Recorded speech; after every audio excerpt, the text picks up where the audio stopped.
మేము ఇంట్లో అయ్యప్ప స్వామి పూజ పెట్టించుకున్నాము. పూజ ఎలా జరిగిందో చూసేయండి. శరణమయ్యప్ప కంఠాయ నమః. ఓం మణికంఠాయ నమః. నమః శివాయ సాంబ సదాశివ నమః శివాయ. స్వామియే శరణం శరణము అయ్యప్ప స్వామి.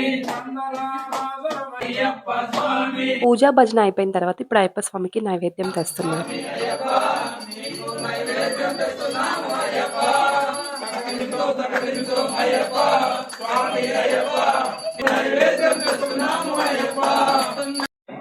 వాకి చేత గాని నాలుగు చేత గాని నావరణ నావరణ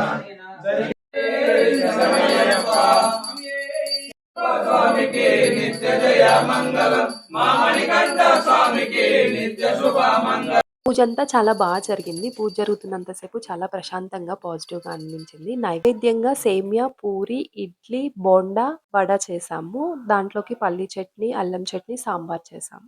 అల్పాహారం. ఓం శ్రీ హరి. ఓం శ్రీ హరి.